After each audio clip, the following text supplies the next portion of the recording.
to another episode of Frequency Podcast. Today we are talking about polyamory, and we have our guest couples. I would like for you guys to introduce yourselves. Oh, my name is Miguel Bujanda, pronouns he, him, él. I'm from LA, and I'm in an awesome polyamorous relationship with Dale. Mm-hmm. And I'm Dale Roberson. Pronouns are he and they. Obviously also live in LA, but born and raised in the Chicagoland area. Okay, come on. Have you been to Marketdale? Oh, yes. Oh, my God. Many times. I had so much fun. The first time I went to Marketdale was last year. It was absolutely great. I loved it. Thank you for being on the show. We're excited to be here. Very excited. We met in DC. I think we were going to Green Lantern the last time. You were dancing, we didn't get a chance to connect too much. But I really appreciate you guys for being here and talking about this polyamorous journey. But first of all, we like to keep it fun. We like to keep it sleek. We like to talk about, any recent hotels that we've done. So what you guys been doing? Lately, let's see. Last year we did a African safari. Okay, so that was How cool. Was that? I saw the wedding, the wedding pictures. It was a proposal. Yes, we proposed in the Serengeti. Okay, that was fun. It was really cool. It was a 10-day safari, and it is exhausting as you would think it is. Was it? Actually, no, it wasn't very hot. You see a couple of pictures. We're bundled up. It was actually kind of cold. And especially because remember, animals come out at dusk and dawn. Okay, so it's really cold at that time of the day. We did a hot air balloon ride, and did a couple of things, and it was actually really cold. So it was like probably as cold as it is right now here in DC. Okay. So we were bundled up, and then you have to layer. And you said you were where again? Kenya. Tanzania and the border Kenya and the Mara River. Yeah, and so it's how's queer life Eastern. out there? I'm probably not the best, but did you get to experience any of it? I think kind of like tourist spaces, they're accepting. They just want our money, so they're fine. Yeah, there are certainly more conservative areas of Africa. Mm-hmm. Obviously, we didn't really go into many of those because we were often in resorts, and they're some higher end resorts, and they just don't care. They just want your money. Period. So, pay the money. Well, I'll actually add to it the fact that I think they were actually very excited about the proposal because the staff knew, the hotel staff knew, they actually brought someone in. So this is a man with a plan. I had planned it since we planned it out, a year and a half prior.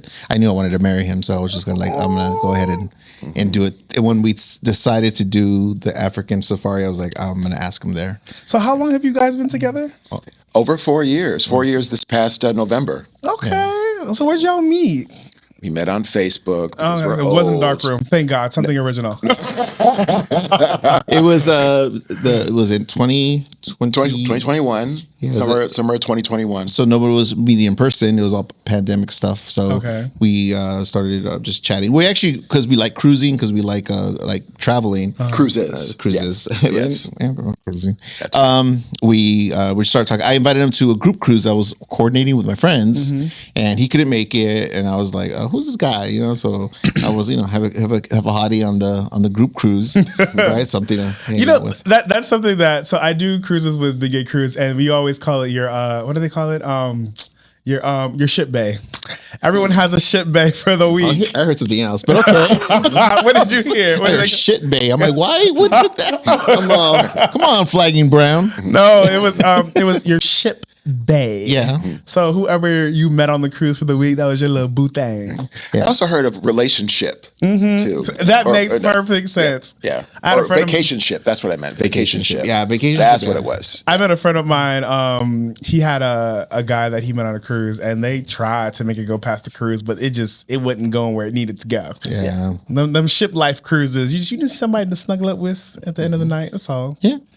After you get drunk and go to the parties. Exactly. Well, I was actually in a relationship at the time when I started chatting with him, my previous partner, which we're actively polyamorous also at the time too. So, and then we dissolved our relationship shortly thereafter. And then that's when Dale and I started just timing. It had nothing to do with one or the other. Okay. And mind you, I was living in Chicago at that time. So we started long distance. Oh, wow. How's long distance for y'all? It was good with what, because we had the same intentions. We were both exploring polyamory. We both had local partners or local people that we had as our primaries at that time. So we were going in with the intention of being long distance poly partners. Okay. So. Yeah, it actually had to change when he decided that he was going to move to LA, because we had a conversation. He's like, "Hey, why don't we like evolve this relationship to be a little bit more like, you know," and at the time we were using the term primary, it was like a little bit more primary, and I was kind of like, okay, cool, yeah, I'm down with that, and we had to kind of start all over because the expectation was a little different when you lived in Chicago and we're not going to see each other after. Now you're trying to move to LA. And that's a lot of plane flights. And it was fine. I mean, our first date was literally, "Hey, what are you doing Friday night? I want to take you out to dinner," and I just flew out to go see him. Period. Come on, coins.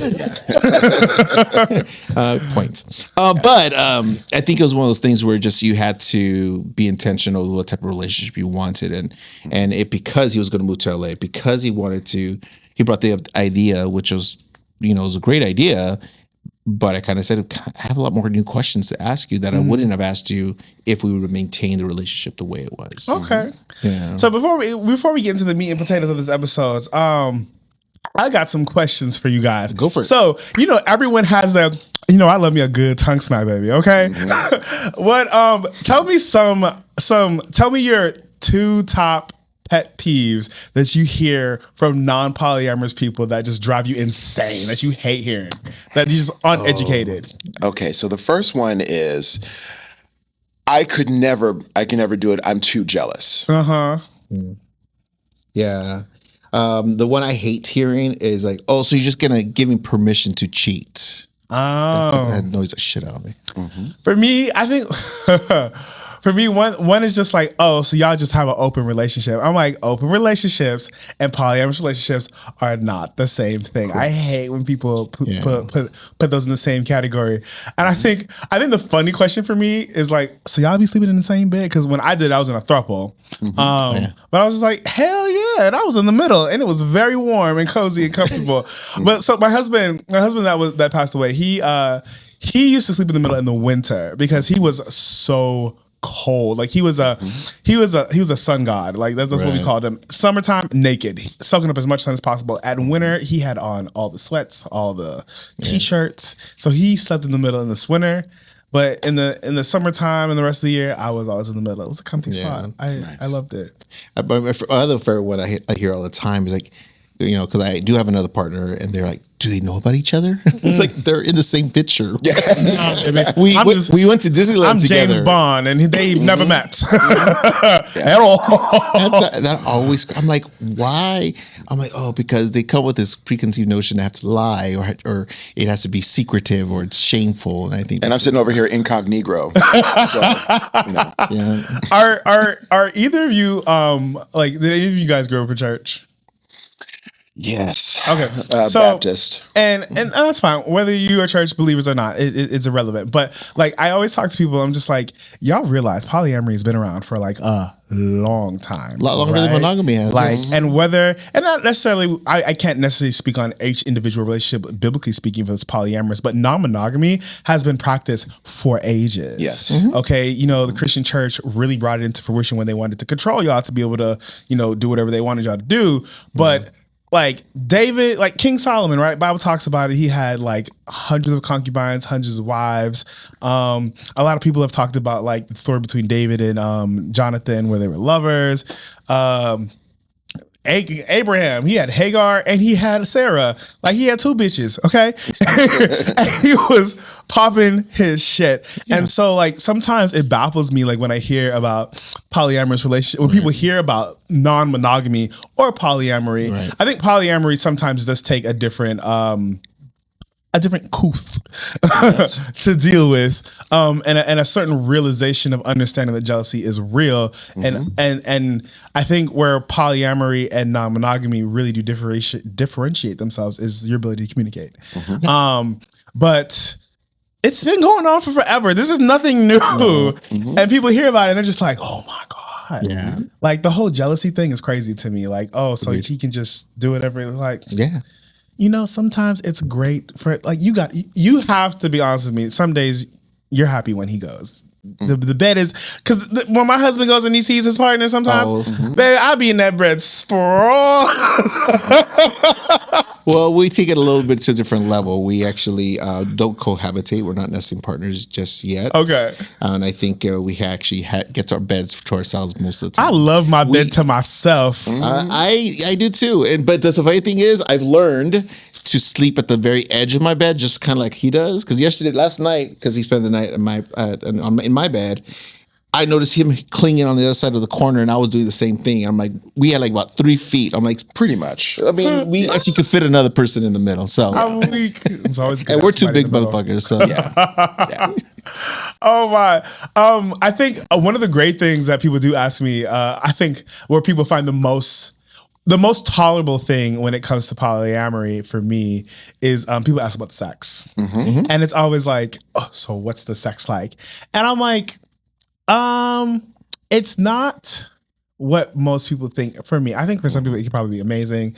I'm not saying that my sex is amazing. Is it amazing or it's damn good? Okay. Okay. Look, it can sometimes be a chore, and that's what I don't think people realize. Like, it's one thing to fuck one partner at night, but then there was definitely, like, our oldest partner, Ed, he'd be like, you know, it's a lot to fuck both of you in the same night. And there was a lot of times when he was like, he would roll over, and you know, 20-something-year-old me is horny, wants his daddies. And I would look at them, and Ed would be like, yeah, Haskell, you got this one tonight. And he would roll over. He's like, you take care of the boy. And I said, it's not some glorious threesome that, like, I guess what people think, like, you're just fucking banging it out like animals. Like, you get in your moods, but sometimes it's like you take care of whoever needs to be taken care of when they need it. Yeah. I do want to speak to that a little bit, because the way that Miguel and I are, we essentially engage in parallel polyamory. So, like, he does not play with my partners. I don't play with his partners. And it's just, we tend to attract different people, and that's totally fine. And we're okay with that. And so there really is not a lot of cross-pollination in that sense. Absolutely. So... have you heard the term like a hinge partners, right? Like, like I currently in a relationship with Dale, and he is on one of the hinges, and then I have a separate Mike. Mike's my other partner, and he's a long distance relationship, so I see him every 2 months or so. Okay. So the thing is, and we do hang out together. We just recently were like at Disneyland, and we all hung out for Mike's birthday. Aww. And the three of us hung out. And and he when Mike's around, he strongly encourages me to focus on the time I'm with Mike, because we are limited. We live together, so like we were on the rides, right? And he'll be like, "Hey, you could go ride with Mike. This is the time for you to spend with him. So like focus on that." I see this nigga all the time. So. So I think it's really encouraging to have a partner who's very supportive and cheerleads the relationships. I like that. One of my dynamics that I'm in, I think it feels really good to know that your partner is really supportive of that other person and you spending time with them. And I feel like that's not always easy to do. And I really think that takes sometimes the communication that speaks to your level of communication that you guys have, to be in a space with your partner and said other partner and be like, enjoy your time. Like, I don't need all of it. You're here, you only see this person for a limited time. And I really think that's important to be able to understand how to establish that those time frames. So important. And then that's respected all around. So we're gonna get into our second segment before we get into the meat, because we got a lot to talk about. Yeah, let's go. I have here we go. This game that I really love to play. If it ain't coming from me, I can't do it. And it is called Truth or Drink. All right. So the premise of this game is basically we'd read this card off to you, and you would have to answer it. And if you didn't want to answer, you take a drink. But we're not pussies, so we're gonna answer. We answer them. Okay. It's about communication, right? Yes, it is. We're gonna communicate everything, all the things you guys want to hear. Okay. Oh, he's picking the questions. Yes, I am. All right, Miguel, we're gonna start with you. You ready? Me? Okay, go for it. All right. Describe your first time having sex. Include every cringy detail. Okay, so I was, and that's your angle, by the way. I was 17 years old. It was with a woman. I'm totally fine with it saying, "Hey, I'm not a gold star gay, right?" I'm a platinum. Okay, so I all I can remember is being so nervous. She was nervous. I was nervous. Oh, you were nervous. I was nervous. I was really concerned about like just how is it going to go. I remember feeling it and just feeling the opening of the woman, and I was so nervous, and I thought it felt so weird. So I know I faked. My friends say pussy feel great. My gay friends that have had it, I remember amazing. I faked it. You faked it? I faked coming. Oh no! And all I remember is she had not shaven. So she had a lot of stubble on her legs. Oh, okay. That's the only thing I can remember is it felt weird. I couldn't come and she had stubble on her legs. And it was just the weirdest scenario. And I think we had sex maybe 2 or 3 more times. And that was so you went back. You gave it. She was my girlfriend. I had to do it. So it was my duty. Okay, Dale, we got yours. Are you ready? Yeah. All right. I'm gonna need you to speak into the mic for this one. All right? Okay. Oh. All right. Are you loud during sex? I would not say that I am. I'm not fully silent, but I'm much more like I'm vocal when I need to be. Okay. You know, I'm not consistently vocal. Like I'm much more focused, and you know, I like to go slow. I like to ramp up the intensity, and so I'm not very vocal. Well, demonstrate with a dramatic interpretation of your signature sex sounds. I usually hear it downstairs. So go ahead, tell me. I can hear it. I can hear it through the floor. You got right in character. He did. Fucking gonna come. Yep. I love it. Give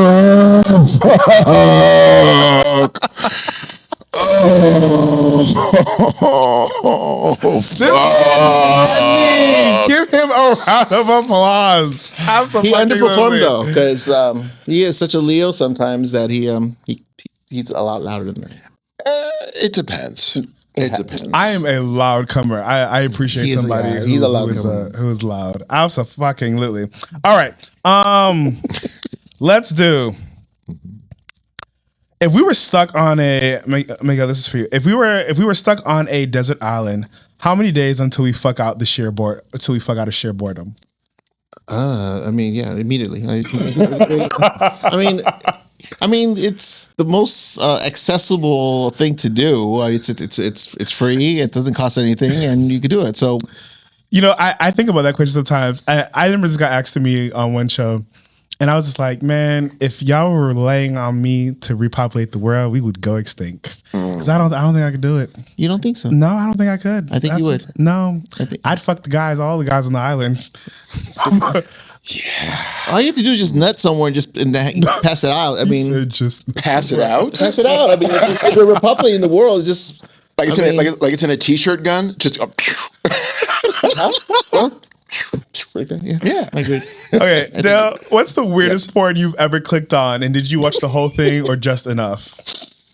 Okay, so the weirdest porn I've ever seen. Okay, when I was in high school, I found nun porn.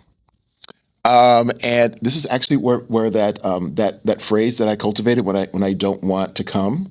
Mm-hmm. So it was nuns dressed in sheer pink flowered muumuus playing golf. That was the scene. Oh, this is very specific. It's very specific. Oh, okay. And in fact, that image I tell myself if I don't want to come too fast.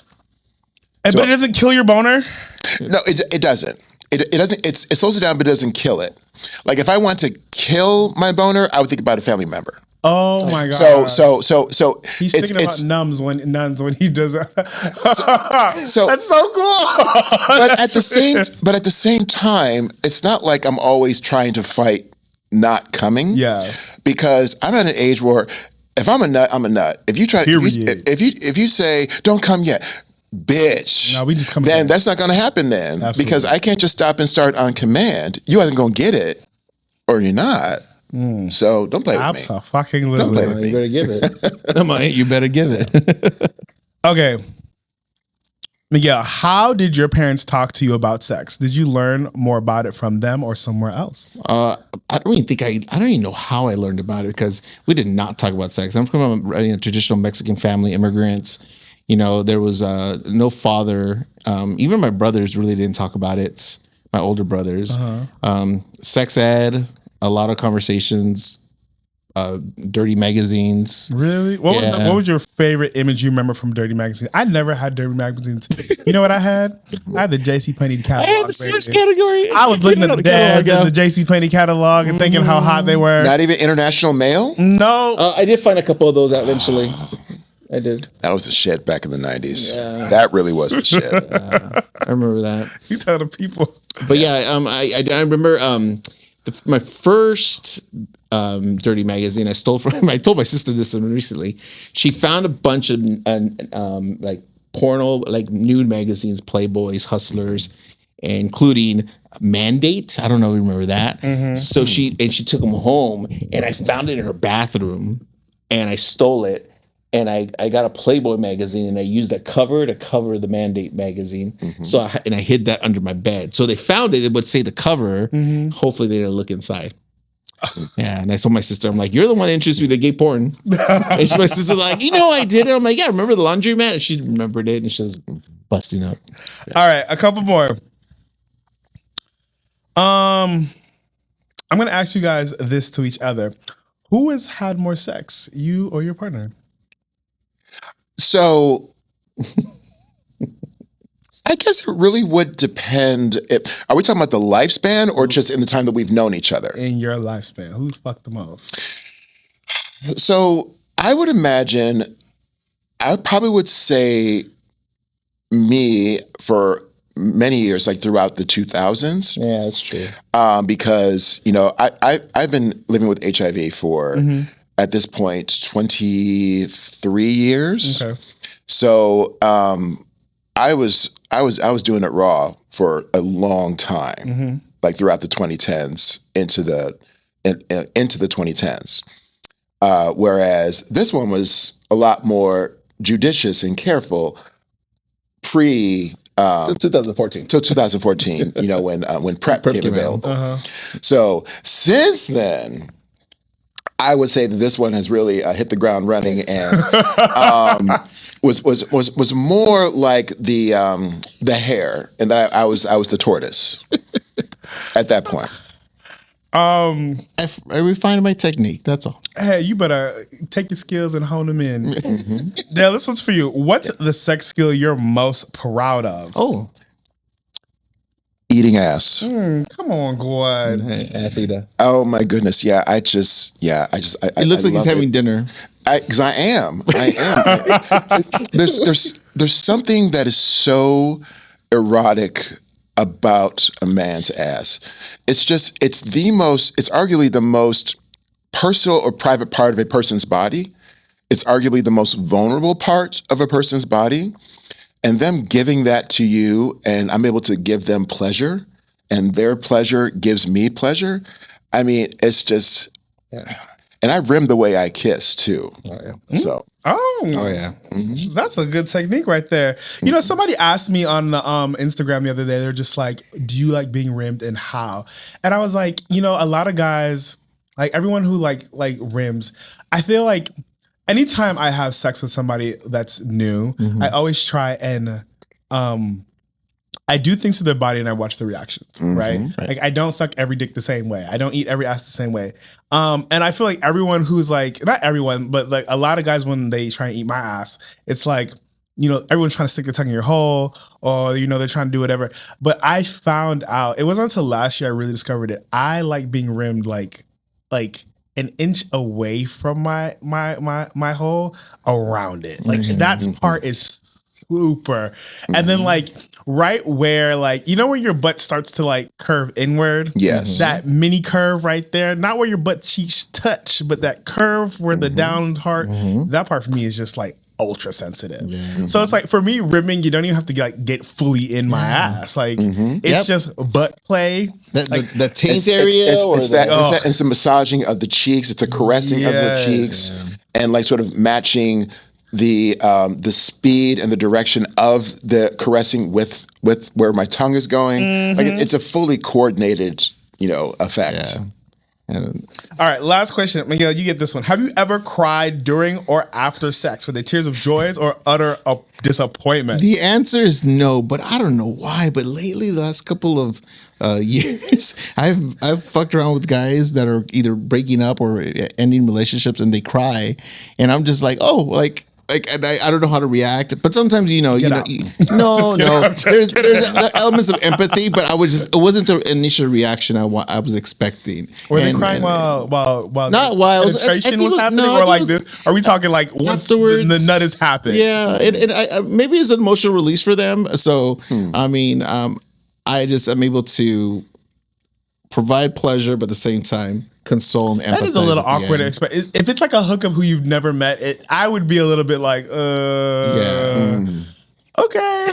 No, I think for me, it's one of those things, and I welcome it. I think it does catch me off guard sometimes. But if it was like a fuck buddy or someone I know, I would definitely like embrace them with some empathy. But like a Snippy's hookup, I'd be like, I think you need to leave. I don't know how I would feel if my Snippy's hookup started crying. Yeah, that's true. I think the therapist in me would probably kick in, at least initially. You better charge them, hand them the Venmo first.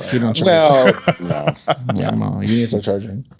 But see, then I had to have them sign a consent for treatment, an informed consent, all that kind of stuff. Well, all that kind of stuff. Giving out the free tea. Okay, so we are going to get into our episode today. All right, let's do it. Polyamorous relationships with you guys. Okay, so can each of you introduce yourselves and tell us your personal journey with polyamory? Like, what made you realize before you met each other? Like, how did you realize? Like, I don't want one bitch. I want more than one. I'll let you start. You're newer to it. I'll start. So. Previously, I have been in an open relationship. This was in the mid to late 2000s. Okay. I was previously married. I was previously in a relationship with a man I would eventually marry. That was from 2014 to early 2020. Okay. And that was a monogamous relationship. Okay. Unfortunately, my husband did pass away during that time in April 2020.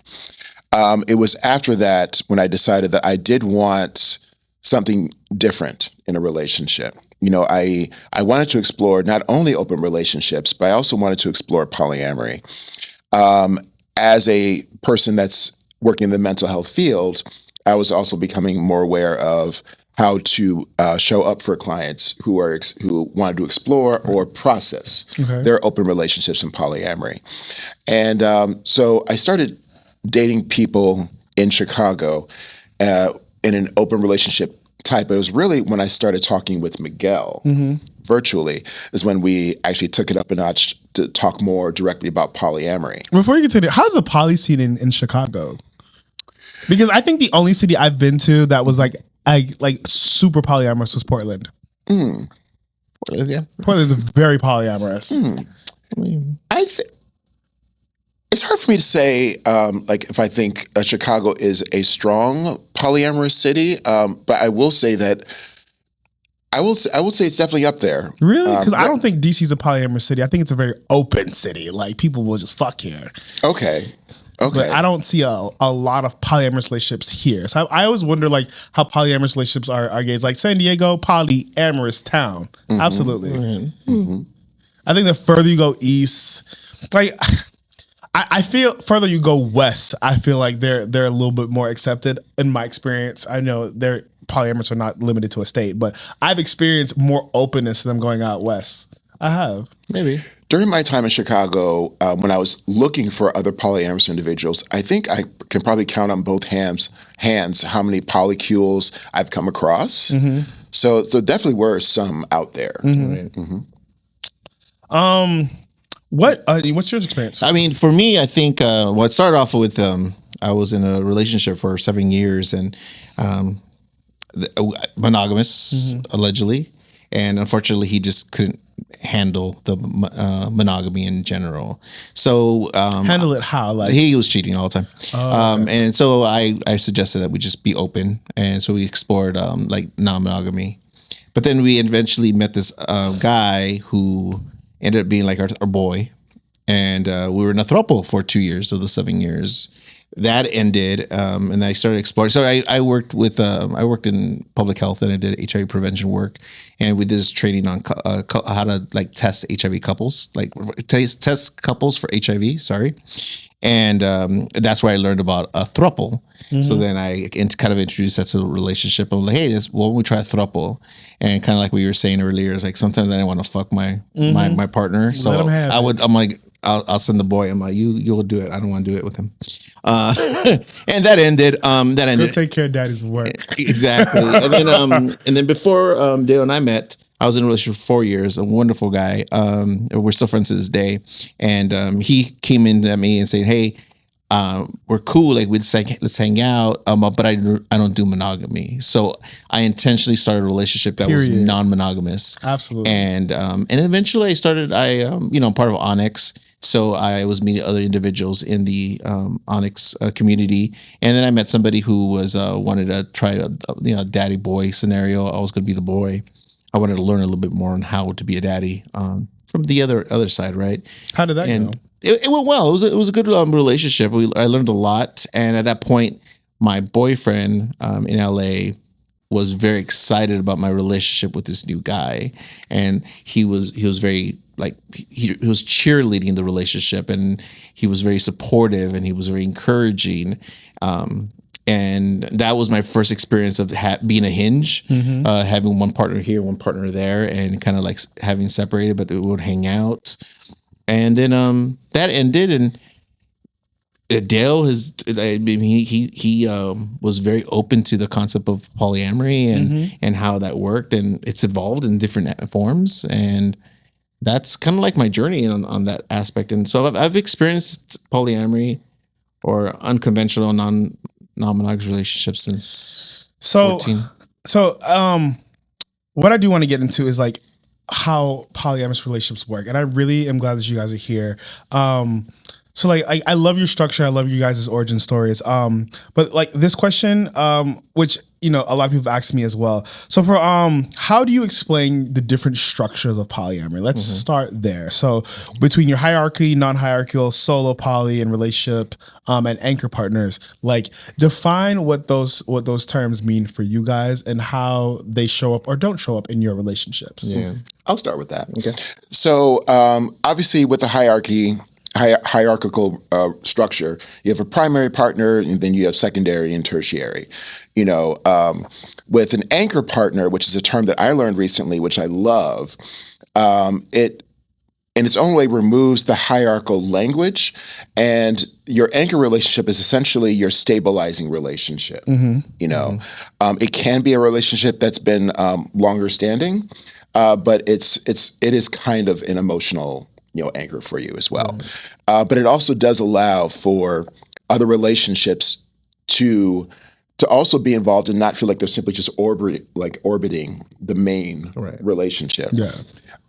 Solo polyamory, the way that I understand it is that a person has these other relationships, but is like doesn't have a nesting partner, doesn't live with any of their partners, so on and so forth. Any of those common things that we see as relationship markers or relationship progression. Yeah, I think it's there's the concept of elevator relationship, right?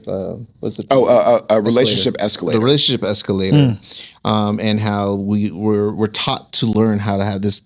That you have to meet somebody, you start hanging out, you start dating, you move in together, you have kids, you get married, all these different things, right? That's how we're taught to do relationships, and I think having these different structure types gives us that those alternatives, the unconventional ways of having the relationship. Like I would say, I've been solo polyamorous for a while now because we're not nesting partners, but I like the term like having hinges. So in the sense of having two different relationships, they both are very valuable to me, and they both they're. A lot of people do ask it like, hey, but you're engaged to one and not the other. How does that work? I think it's ultimately the people need labels to understand your relationship. And I always say the labels are for the benefits of others, not the relationship. Because you're going to make assumptions, whatever I tell you, but I call this anyway. So it's a matter of doing that. So I think, that having a non-hierarchical type of setup for us is very valuable because it really helps us foster other relationships and give them value that they will need to feel secure dating us. So, I want to speak on this. So a lot of polyamorous relationships that you see people start, a lot of them start out of trauma, right? It's either they've been cheated on, or maybe like they realize that the partnership isn't working the way they want it to, or they realize they want to add something different. I think solo polyamory is a beautiful, beautiful thing. It gives yourself the ability to really, and and this is the thing, like there are structures to everything, right? And like a person who is singly dating people, it is a form of solo polyamory. It is. It's just you're not putting as much emphasis into the actual commitment that you give to each of these people versus just you see them once a week and you're figuring out if you want to be with them. But the ability to be solely polyamorous, like you gotta get to be the captain of your own ship, and you don't have that anchor partner where you have somebody who you are checking in with constantly. I'm not saying you don't do it with your other partners, but you have a sense of freedom, and it really does allow for someone to really explore. And one thing I will say about a solo polyamory, those are some confident people. I mean, like I think it takes a level of confidence to be that, because the biggest thing that I hear from a lot of people is just like, well, if I'm your boyfriend and like I have my husband and he's like, and you're married, how am I ever going to be significant? And I'm just like you have friends and you have other friends and you don't ask them those same questions. So like you're still going to be significant to me. We just have to manage how we spend our time together, and it's how intentional do you want us? How much do you need to see each other?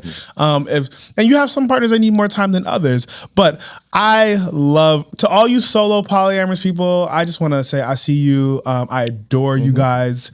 I never got the option to be that because honestly, I started my polyamorous journey when I was 21, and I remember I had one little girlfriend in college. One little girlfriend. And we used to make out all the time and whatever, but we never fucked. And I'm glad we did it. She was a beautiful girl, but it felt wrong to me because I knew I was struggling with my sexuality to fuck her. And I was like, I don't think I want to do this. So my first relationship, which is currently the relationship I'm still in, is I was 21 and I met those two stallions in Augusta, Georgia. And I told them, like, I met them at 21. I was like, I want to be in a polyamorous relationship. I do not want to be monogamous. Told them that off the bat. And they took a week to decide, and then I was a boy. And 9 years later, I'm still here. Same relationship. There actually is something else I want to add to this, just going back to that question of, what does it take to be polyamorous? Obviously, there's so many avenues we can go into that. But I think for those involved, we have to have alignment on a lot of the core values. Absolutely. And I think two of the most important is independence and autonomy. And if you are able to embody and practice independence and autonomy, then you'll be more successful in cultivating different relationships and also being able to do compersion. And for those who don't know compersion, please explain what that word is. Yes, look into your angle and explain what that means. Compersion compersion is when you are happy and celebratory of your partner's other relationships and the successes for their relationships, and you're also supportive when relationships aren't going too well. Right. So, but it is be able to celebrate your partner's other relationships. Word of the day. And I think a lot of people confuse the fact that relationships are just one element of a person's life, right? You have, a person like I run a company. I have a relationship with this amazing man. I have another relationship with another partner. I'm trying to be a new dad also, and I'm a son and a brother. You are not trying. Yeah, I think I'm doing okay. And I think it's one of those things Daddy where training is paying off. I know, right? And I think it's really important to realize that there's so many elements of a person's life that they all take attention and they all take time. And I need somebody in my life that's going to celebrate all those relationships, all those commitments, because the thing is that they make me whole. Yes. And I want, whenever I see him in a relationship, and he's that too. And I think it's really important that what he said right now is like when a relationship's going well for him, I'm excited for him, and I'm like, I see him happy, it makes me happy. But then I see him sad. I love room for my partner when he be in his relationships on the sidelines. Right. Sometimes I feel like I end up being a therapist for him and his partners too, because I just be like, figure this shit the fuck out. Come on now. like it's true. I want him to thrive. I want him to be happy. Like I don't like seeing my partner is upset when he's going through things, and Poppy, I call him that. He doesn't like rejection, and that's something that we've been dealing with lately. And I've been trying to empower him to be like it's okay, it's gonna happen. And even if you do get rejected, you get to come home to me every night anyway. So it's okay. Calm down. Let's put that in the parking lot. I'd like to talk more about rejection as it relates to polyamory whenever you get a chance. Absolutely. Okay, so we're gonna keep moving on. Let's talk about the POC stand for. So how do boundaries and agreements work in polyamorous relationships, and why are they important for POC views? And as you answer this question, I am seeing an uptick in more polyamorous POC relationships. I feel like my exposure to them was predominantly white gays. And I think they're different for how POCs navigate them. So what is your stance on this, being POC in the poly realm? I think I do my because it's kind of hard to go to the cookout with two boyfriends because Auntie is looking like, what the hell? Oh my God, I have a fun story on that one. I think it's coming in from an immigrant Mexican family where it's still. I have a fun story on this. Recently, I was at a gala for an event of mine for work, and I had Dale and I had somebody else I was dating for a while. We're on the same table, and my godmother and my mom and my aunt and everybody were also there. So they saw me kiss him, but they saw my hand on my other boyfriend at the time. What the Jerry Springer going on? And my godmother the next day, she's like, so I saw this. He wasn't there. So I saw this going on here, and what was happening there? And I'm like, well, I told you I have two boyfriends. In Spanish, she's like, mijo, that's not right. And and I said, what's not right? And I'm like, I get it that you don't think it's right, but I'm happy about it. And then, another family member was like, yeah, I don't like it either. And I'm like, it's not for you. That is great. I told this person, you've been having the same dick all your life. I'm happy for you. Can't you be happy for me? And this is why I worry about your own shit. And let me tell you my fucking mom to the rescue. My mother, she walked up to the table where we're sitting. She's overhearing this, and she walks up and she says to my aunt, her name is Rosalva in Spanish, you and I know plenty of men in our lives that have had multiple relationships, having kids at the same time and not being honest. My son is having an honest relationship with these two individuals. Come on, mama. Oh, my mom. Ooh. But the way my mom came in swinging, and I love my mother. She's so super supportive, and she loves Dale. She does Dale, and she always sends me food to give it. I'm making food. Here, send it to Dale. She makes the salsa and shit. But my mom, being even understanding the nuances of how the poly relationship works, her utilizing experiences of trauma, experiences of lies and manipulation that she's seen in the past, and how we've been able to create it in a healthy model. She celebrates. She's like, when I told her I was polyamorous, she said to me, as long as everyone is okay and no one is hurt and you're safe, that's all I care about. I want you to be happy. And I think it was very important for my mom's supports to actually be able to do that and feel more comfortable. So honestly, I kind of don't care what people say. I don't care what people think either. Look, this is my thing. If you ain't fucking me or you ain't paying my bills, you don't get to say how I live my life. Okay? So look, like I have a friend who's currently going through this right now and her life is changing. And I was telling her, look, be happy. Like you've been in this relationship for umpteen years. You are no longer happy. You've decided you want to leave. Do what you want to do. And the same thing goes for people. Like when I tell you, especially when I was in my throuple at the time, like we were I loved it. And like people, I think one of the biggest things I did love about my throuple though, was the family. And the reason why I wanted to be polyamorous. So like, I knew I wanted to be polyamorous because I was tired of growing up in just being with my mom. So it was always my mom and I for like Christmas or Thanksgiving or New Year's. And like I used to watch like Disney Channel and see all these these big family reunions and I was just like, oh my God, I want that. And then like I also realized like I don't want monogamy. Like I like the ability of having a daddy and a husband and stuff like that. And so I think my favorite thing about my polyamorous journey was the family I gained and how loving my partner's husband, my partner's families were. So it's like instead of usually you get like one, you get a stepmom, well, not stepmom, you get a mother-in-law. I got 2 mothers-in-laws, 2 father-in-laws, all this additional family, and they all luckily, growing up in the deep South where they were, had families that were just like, if you're happy, I'm happy. It was absolutely a great thing. I love it. All right. So how do you balance emotional and sexual needs across multiple relationships without burning out? Oh, I like the fuck. So on demand. I'm on demand bottom. No, yeah. I think for me it's a matter. I mean, Dale and I, we almost have to schedule our sex because we're so busy, and I'm fine with that. Like it's like, hey, are you ready? Let's go. It does. When I hang out with my other partner, Mike, we're fucking the 4 or 5 days that we're hanging out because we don't get to see each other after that. So we're just like rabbits. But then we stop, and then he does his thing, I do my thing. So it's what was your question? How do we balance the emotional sexual needs of our partners without burning out? I don't burn out.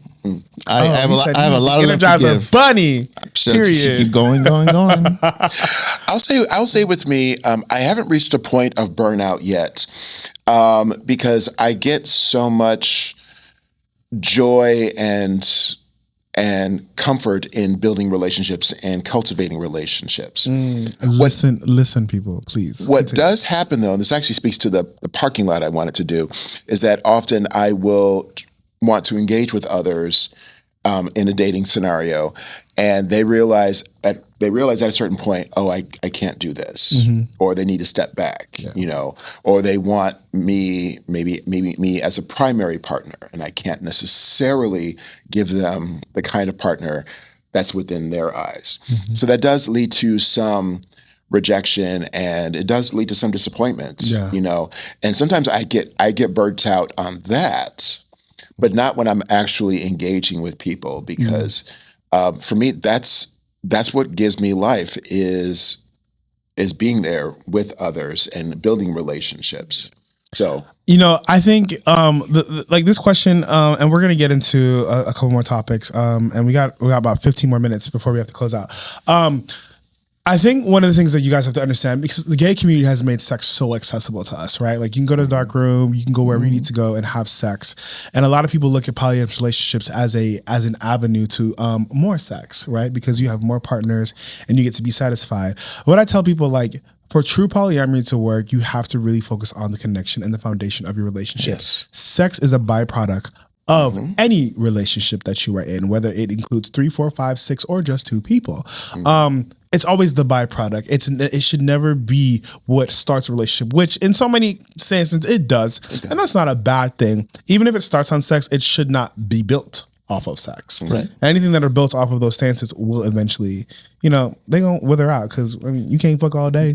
You realize you don't like this person. No, you gotta have that friendship, that absolutely connection, like that family. Like one of the things that I really appreciate my relationship with Dale is that like I could count on him on anything. Like I could ask him for something, he will be there he's there to support me, right? And I think it's like, I think that's what I require now, especially at my age. I'm almost 50. I need to be able to have somebody who has my back. Absolutely. I'm a very busy individual, and I want people to be able to respect my time and value my time as much as I value theirs and respect theirs. So I think I need a partnership. So like truly, I need partners. I don't need friends like that or just sex partners. If you just want to have sex, come to MAL. We'll get it done. She gets it done though. Other than that, we need real partners. All right, so let's get into jealousy. Can you guys give me some examples of like when you were jealous of the other person and how did you handle it? Individually, give me some examples. Don't look at me. I've been able to manage my jealousy. I was a crazy ass Mexican, jealous all the time. I would get jealous so quickly, and I think it had a lot to do when there's a distance, especially when there's more distance, and I have a little bit less secure. I tend to get a little bit more visually jealous. When was the last time you got jealous? Oh, I remember. He said he was going to take his partner, the guy he was dating, to Beyonce, and I don't know why. I'm like, too. and he said something, and I'm like, I don't care. And he's like, I don't like that you say I don't care, and because I didn't care. I'm like, well, I don't mind. What do you want me to say? Like I was just being a little salty on this scenario. And it was which Beyonce tour was this? It was Renaissance. Yeah, it was Renaissance. We jealous. Mind you, we had already gone, but he got better seats for him. So I was. That's true. Well, because the seats you and I got were in Chicago. The better seats were in St. Louis, which were cheaper. So I didn't go to St. Louis though, right? I mean, so I was a little jealous. But I think how did you navigate it? I honestly was just talking about it. He expressed that he didn't like my reaction. I'm like, you know what, you're right. Take accountability for your behavior. Jealousy is just fear, or it's just an element. It's a byproduct of just being afraid. And but in the recent past, I have not necessarily reacted to jealousy like I have when I was younger. If anything, I like when people look at him. I love it when he gets flirted with. Period. I like it when he hooks up. Whenever, because, we live right next to each other, right, at their house. And when I see some hot ass guy leave the house, I'm like, get it, honey. Like shit. Yeah, like he was hot. Yeah. So I think I celebrate his accomplishments when it comes to his conquests, whatever you want to call them. But I think that's for me. What about you? When was the last time you got jealous? So I will be very honest and say that I've never been jealous of him, but I have been envious. Okay. And the difference is that like with jealousy, I never felt threatened. Okay.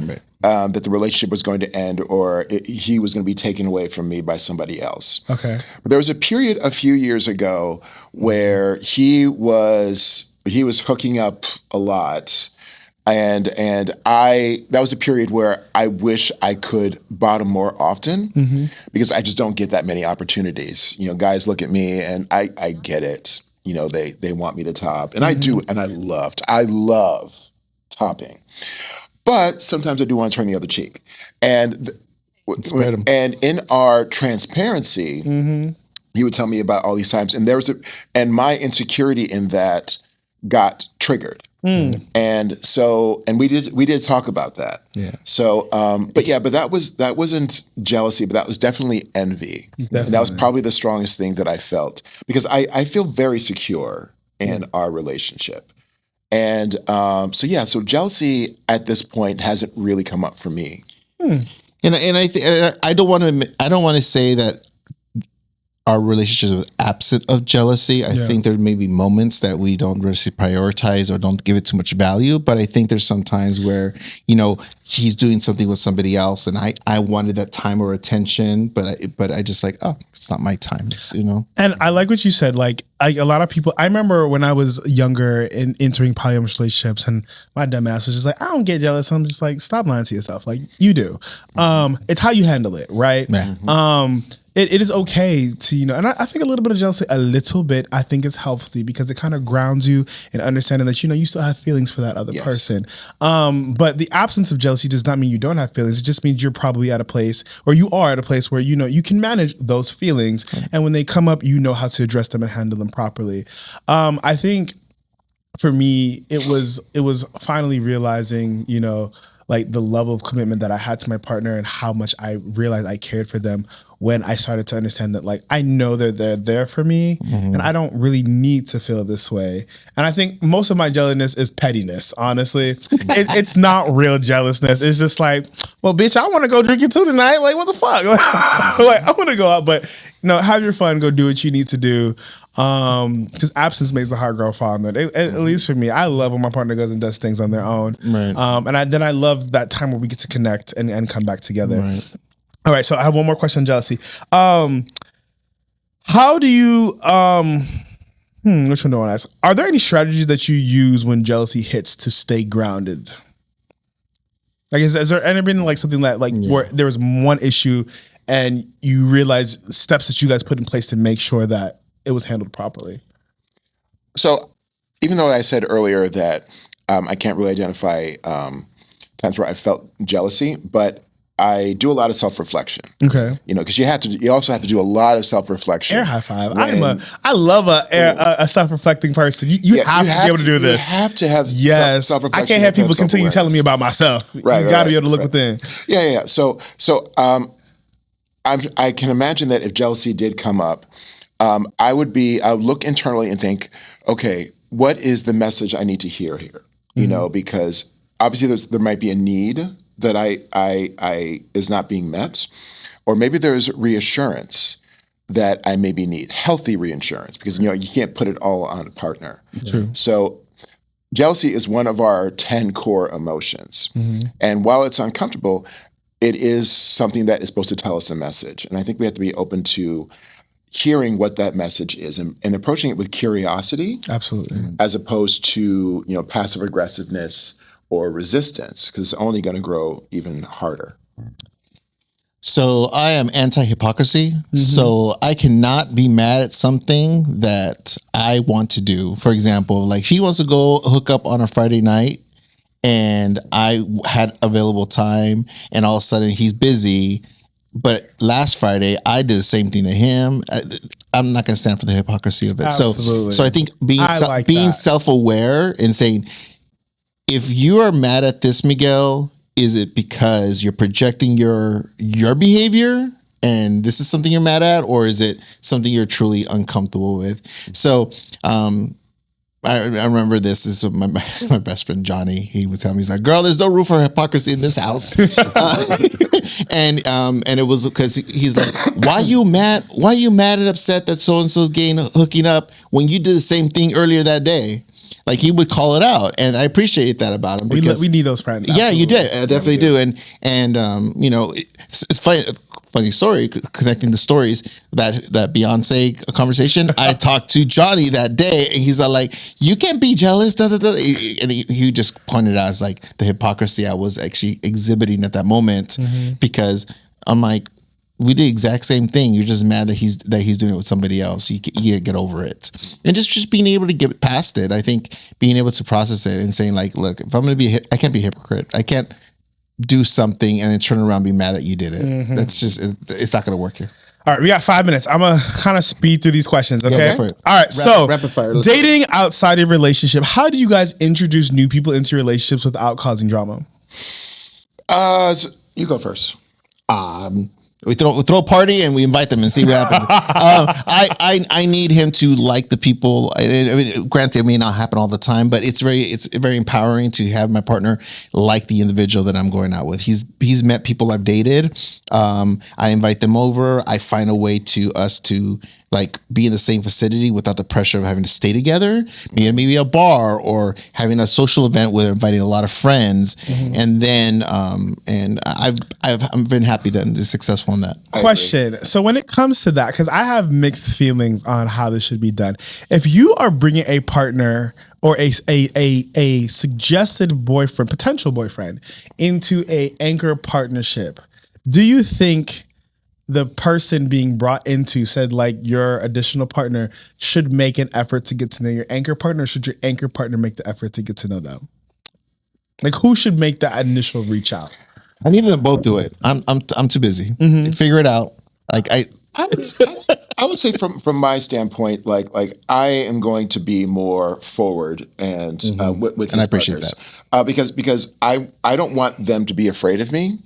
I naturally intimidate people. That's just something that happens. Really, I'm 6'40", and people just are intimidated by me and until they get to know me. Right. So So I make that effort to sort of, engage with them, like really try to get to know them and be curious about them to know that I'm not super scary. And I think once we normalize that, that we normalize that openness and that I'm not like, oh, I don't want to talk to you. You're dating my man. That's just not going to work. Caveat. What happens when your partner expresses interest in somebody, and let's say you don't dislike them, but you have no interest in them? How do you navigate that? That's actually how it was with the guy he was dating before, Michael. We were definitely like cordial with each other. When we hung out, we were, but there was like we weren't necessarily going to talk to each other outside of when we were meeting. Yeah. And I liked that guy, but we had less in common than I do with his other current partner, Michael. Yeah. So. And that is something I do think should be a little bit more normalized in the polyamorous realm. I think the biggest thing when it comes to introducing new partners is that there is a common level of respect. Your partners do not have to like each other. They do not have to be best friends. I think it works if they are. I think it helps things go better. But no one's saying that that my husband and my boyfriend have to be able to go out and go get drinks on a Saturday night. No. They don't have to do that. And it doesn't have to be kitchen table polyamory all the time. It doesn't. And a lot of people think that it does. Like, oh, if they don't like each other, how does this work? No. Like, we're grown adults. You don't like all your friends' friends. And that's a really good point. I think sometimes you have friends that are like you're great friends in individual relationships, but you will not necessarily put them together in the same room. But you don't hate that other person. Yeah. But I mean, like, you know, we're here for this person. And if we see each other, we see each other. And like I mentioned earlier, like for me, I have a very full life with different elements. And sometimes I need my partner or partners, my work, my relationship with my son, my family to kind of intertwine in some ways. If you dating him, y'all got to get up. Yeah, I mean that was a big thing. Like now, like I was in the middle of my friend wanted a baby, and I was a donor, and I'm actively being part of the kid's life. And the thing is I want to make sure that he knew, because when he moved to LA, I was like, hey, this is happening right now. Like, you need to be understanding that this is something that you're going to have to deal with in your life. And if not, I understand. Same thing with Mike. Like, hey, like he tells me, he's like, you had all the red flags, long distance. You already had a boyfriend. You had a kid. And I'm like, and I can't get enough of you. So that's what he said to me. Yeah.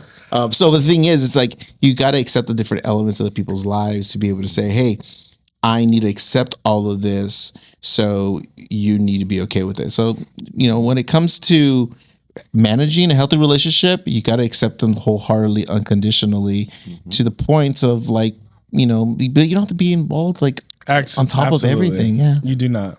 All right, so we got 2 more sections to go through. All right, so can you guys give me an example of when you guys had to step away from another partner because it was causing more harm than good, and how did you handle it? Yes. Go ahead. Let me think about this. I was dating somebody for 2 years while I was concurrently dating Dale, and I had to ask the question. I'm like, what is this? What are we doing? Unfortunately, I didn't feel like he was bringing me into his world. I brought him into my world. I brought him into my life, and I introduced my friends, my family, and I never met his friends. I never met his family, and maybe for reasons beyond my comprehension. But at the same time, I was like, is this something? And then unfortunately he said what I didn't want to hear was, he's like, I always kind of figured that this had an expiration date. Oh. And I'm like, what the hell? You be here for 2 years. So that hurt my feelings. That hurt my ego. That hurt and I even told him, I'm like, I'm so bothered by this, because if he knew that this was going to be, why'd you get into it? I know why. It's me. One, but two, it was why stay in it? Yeah. Why stay in it? And it had a lot to do with the fact his confidence. It's me. and because I shared with him that I was planning on giving Dale a ring in Africa, and I needed him to be aware of it. And when I said, this is going to happen, how do you, my expectation was, I am happy for you. But the first thing out of his mouth was, what does that mean for us? And I'm like, I don't need you to worry about you yet. I'm including you this for my life. I want you to be happy for me first. And, and the thing was, is just like, that hurt my feelings. That hurt my perspective of how the relationship was going. And I'm like, I don't think you're really in this relationship. I think you're here in convenience, which is fine. And I'm glad I was able to give him a good time for as long as we did. But that is no longer what I needed. And that is why I ended the relationship. So, two more questions. So, outward looking in from non-polyamorous people, you obviously have a core relationship with Dale, right? Mm-hmm. Wherein you guys are doing a little bit more together than your other partners. And I can understand how, from another person's non-poly view, seeing you with him and understanding how the other partners feel, right? Mm-hmm. I guess, and one of the things that I think that influences that in everybody, a lot of people, especially in our culture, we are told to aspire to marriage, right? To be able to aspire to be able to have this type of lifestyle. And if you live the way you're living, it definitely just takes a shit on that idea. My question to you is when it comes to your other partners, how do you ensure your level of intimacy with them as they watch you become more intimate with another person? That's a big one. So what I will say to that is that, yes, obviously we are. Question, right? Yes, obviously, yes, we are engaged. Mm-hmm. We are going to get married. Yes, legally we cannot marry more than one person at a time. I'm not caring about the legal stuff. So fuck all that. So what we can do is set other intentions in other ways. And we have to be more creative. Mm-hmm. Something that him and I have talked about as possibilities for, other relationships is that, if a person wants more reassurance that they are important and not just simply orbiting us, maybe we can have our own commitment ceremony together. Mm-hmm. Maybe we can... I got 10 fingers. Maybe we can... maybe I can live with one partner 6 months out of the year and live with him the other 6, something like that. Maybe we can do some estate planning, and if I have some assets and I want to leave something to you, or put some protections in place. There are certain things that could be done. Is it a perfect system? Absolutely not, because we live in a very mononormative culture. Yes, unfortunately, that's the thing. Yeah. So to add to that, I think it's even a conversation that I've had with the guy I'm also dating, Mike. We talk about that. It's he lives in Atlanta right now, so we have that long distance there. And he's like, maybe I'll move to LA for a couple of years and experience that, and maybe I'll be bi-coastal where I will go live in Atlanta for a week out of a month, and then come back. And he's talking about getting something in Palm Springs, so he'll live in so it's even. My son's mom, good friend of mine, she's like, you just need to buy a community and create a compound. And you'll have a house for me and for her, then one for Dale, and then Mike, so I could live in different houses. And Absolutely, just jump around. Yeah, and we have a look. That would actually be a great idea for polyamorous. Think about it. It's or buy an apartment complex. I know, but this is an unconventional relationship. Mm-hmm. We are not following any standard. There's no rule book on how to have relationships. Look. For queer men, gay men that come and say like, oh, that's just too hard. You already are in an unconventional relationship. You have no guidebook that is going to tell you how to have a queer man relationship, especially with a person of color, right? So here we are. Dick sucked in the eagle on a Saturday night. You are living a non-conventional life. Yes, calm down. And my thing is, like, we are creating our own rule book. And that is going to be assessed, reevaluated, and re-implemented as needed based on the needs of the relationship. Mm-hmm. And at the end, I'm cool with it as long as everyone's happy and everyone's going to be evolving with it. We are relationship anarchists. Yes, I like that. Well, put that on a t-shirt. All right, 2 more questions.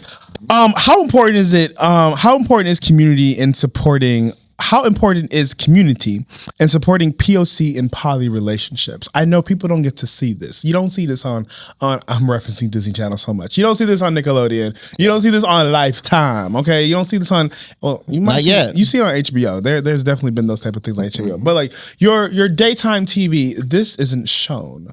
So like to people who look like you and me, how do you normalize them feeling comfortable in the community to be able to say that this is acceptable? Because like Black heteronormative norms, right? Growing up in those families, like your family's like, but no, like you shouldn't be doing this. Like it doesn't fit what I like, and I don't like this for you. Right. So how are you guys empowering your community and people around you to continue to say that this is an acceptable lifestyle? It doesn't have to be yours, but just know it's an option. How do you for me, like, you know, my intention is to normalize this as much as possible. I talk about this. I'm open about it. I don't hide it. It's on my Instagram. It's on my Facebook. Like, if you know me, you know, like, why is there's a video of you kissing him and then there's a quick little snippet of you kissing the other person? Like, if they ask questions, ask. If they don't, they don't. It's at the end all, I'm going to normalize as much as possible. Why? Because it's my life. And like I always say, I'm going to die tomorrow. I don't know how long I'm going to be here in this world. And I want to be able to be as authentic as possible. And I want to be happy. And I'm not living my life for anybody else but myself. And I think it's important for us to just normalize it and say, it is okay to be different. We've done Absolutely. that. We revolutionized our relationships as queer men, queer people of color. I think we need to take it to another step that relationships are not normal, and it's totally fine. We also know in the Black community there is a lot of prejudice. There's a lot of homophobia. There's a lot of sexism. There's a lot of religious persecution, right?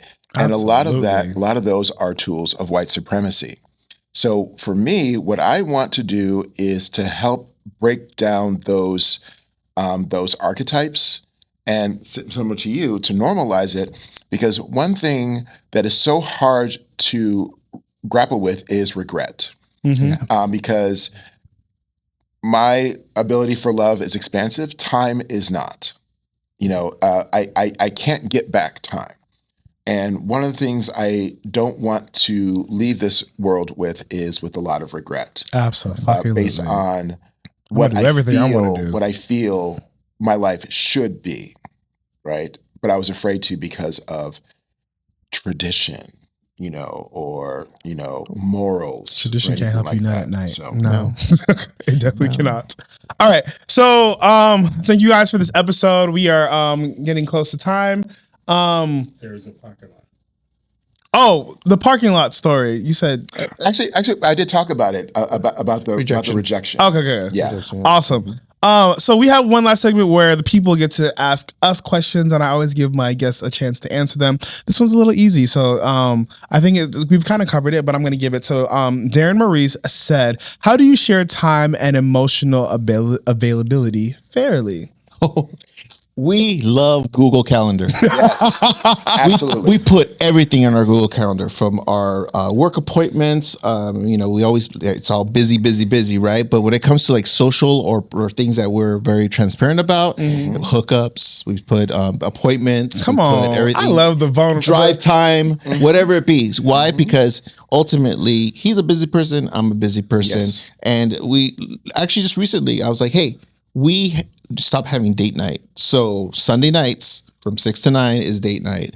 69. 69, yeah. So we That's so sexual. You have to go ahead and be very intentional with the calendar. And they always says, was it you say about calendars at kink? We have a scheduling kink. Oh, I said that to somebody. I said polyamory is scheduling kinks. You have to want to actually take pictures of everything. Yep. Do you have any more last minute advice before we close out? Fuck what everybody else thinks. Ultimately, it's your life. I remember the one big one is like, don't worry about the labels or what you call your relationships and how it is. Ultimately, the labels are for other people to try to understand. It is not for you to actually have to dictate. And there's no rule book on what the labels are. You define your relationship and don't let anybody tell you differently. Absolutely. Also, do your own internal work outside of the relationship. Build your own sense of self-esteem, self-worth, self-reflection. All that should be done outside of the relationship. Don't put that onus on your partner or partners. Yeah. And the last thing I have, because I work in public health, make sure just you're testing, you're making sure you're taking care of yourself, you're supporting your sexual health, you're supporting one another, whether you're negative, you're positive, you're detectable or on PrEP, whatever it be, just have those conversations, normalize sexual health practices amongst your relationships. Question for you. So, real last minute. Someone asked me this today. They said that they thought it was pointless to ask somebody their HIV status because they were on PrEP, because they didn't want to stigmatize them into feeling like they were being ostracized for their HIV status. What do you think about that? I thought it was fucking horrible. I think you should. Me personally, but you work in this field, I don't care what people's statuses are. I think it's an information thing that allows people the ability to be able to understand and make choices that they want. But I am never going to judge anybody for their HIV status, whether they are HIV positive or not. But he said he doesn't believe he should have to disclose it because he's on PrEP. That question shouldn't be asked. I'll let you answer that. Well, what I will say is that we are in a time in our lives, especially in bigger cities, where people have more access to sexual health, whether or not they decide to use it, and we're in a time of personal responsibility. Now, I do my best to be as open as possible with my status. Sometimes it doesn't I don't always just say it, because we're in a period of personal responsibility. But I do feel that I still live with the trauma of the early 2000s and all of that, all the sort of judgment and persecution, and even still today, some of the narratives. So I always try to keep that at the forefront as well. To add to that, I would say I'm the believer of personal responsibility. My sexual health is my responsibility, not yours or not yours. Okay. I believe that it is a privilege to be given that information and someone feel comfortable to say, hey, I'm HIV positive. But I don't think they're obligated to tell me, because I don't think anyone's obligated to tell anybody anything. But he felt, I guess what I didn't agree with was he doesn't feel like he doesn't need to ask because I'm on PrEP and so I don't have to ask people's statuses. I kind of agree with him. Really? That's his personal stance, and that's fine. Yeah. A lot of guys just don't ask nowadays because of PrEP, and especially because of DoxyPEP too. And because you're a dark room girl. I'm like, think about it. You go in there and you're get raw dogging in a dark room. You're like, oh, by the way, it's like, no, you don't. I think it's ultimately, did I allow this to happen? When I work in public health, and I tell a lot of my employees, like, look, I don't ever want to hear employees say like someone gave me something. No, that you need to be able to help educated individuals say that personal choices put us at risk for X, Y, and Z. I think it's important. Like people make choices not to adhere to medications, whether they're on PrEP or antiretrovirals, right? People choose not to use condoms. Granted, I'm talking about consensual sex, right? Yeah, I'm not talking about rape, incest, or anything like that. Yeah. But I think when it comes to personal responsibility, I think it's important that people stop saying someone gave me something. I agree Most with that. people- Like no most- one, like you chose to having sex with anybody is a risk. 75% of 100% of that. individuals get no symptoms of STDs or 100%. STIs. So the thing is, a lot of people are like, he knew. No, people don't always know that they have. So do you an think infection. that? I guess what I want to know from your perspective is, do you think that, like, because me growing up, like when I was in my 20s, like, and my medical provider was very adamant and just like, you should know your status. Absolutely, this is the most important thing. But they're like, inquiring about the status of the people that you play with is also important as well. Do you think that, like, in the day we're in, that men should or shouldn't have to ask those things anymore? I don't think we have the opportunity to do it all the time. I mean, I participate in anonymous sex all the time. I don't ask. And the thing is, my personal responsibility is, did I take my PrEP? Am I taking my doxy on time? Am I getting tested regularly? Am I informing partners when I do? And I think it's really taking personal responsibility, because I don't think we have those opportunities to do so, especially in the culture that we've okayed to have anonymous sex and having these type of relationships. So I think, again, it's at the end all, I don't think anybody's obligated, like you said. And at the same time, I think we need to just say, but let me check my sexuality. Because look, the honesty is if everybody got tested for an STI, especially bacterial STIs, right? If we all did that and we all got the treatment for it, we would eliminate STIs. But we don't. Why? Because people are afraid to get tested. They don't get tests regularly. And they're afraid to tell people whether they've been exposed. I love it when a guy messages me, or I'm like, hey, let's hook up. Hey, you know what? I just tested. I think I have something. I need to wait. I'm like, cool. Once you're done with your medication, hit me up. Or, hey, I think we had sex the other day and this happened. You should get tested. Cool. Thanks for letting me know. I'm gonna get tested and I'm all clear. And once you're done with your medication, let's hook up again. And that basic level of respect is so fucking sexy too. Yeah, it makes me really want to fuck is. him more. Yeah. And I will say, from I think for me, the only thing that I really need to be very direct with is, when somebody does ask me my status, that I'm honest. I would never say that, oh yeah, no, I'm negative. No, I never. HIV negative. I would never say that, because I'm not. I'm undetectable. Right. So if somebody does ask me a direct question, my responsibility is to be honest. Yeah, I don't think we've ever disclosed status initially when we first started. For the longest time. No, I don't think. No. Here's the funniest one. For the longest time, like the first year and a half, I just assumed he was positive. He's just like, no, I'm not. I was like, oh. Because he saw me taking a Truvada, right? Like I was taking the pill, and he's like, "What pill's that?" And then I told him. He's like, "Oh, you're negative." I was like, "Yeah." I'm like, thanks. So you figured I was a big old slut. So yeah. So judgy. See, that's why I love him. I'm a week. Tell the people, look into your angle. Tell the people where they can find you on social media. You can find me on Instagram, DROB1980. Yeah. And I'm on Instagram, iPapaMigs. Is it with the Z or an S? I don't remember. Yeah, one of those two. Hi guys, and again, this is Mr. Dominus on our second episode of Frequency, talking about polyamorous relationship. We appreciate you guys for coming. Absolutely. And being out here and talking and sharing this amazing experience about your relationship. And we hope you guys tune in every Monday. We will have new episodes for you guys on all streaming platforms and on the YouTube. Thanks for watching another episode of Frequency. Bye guys.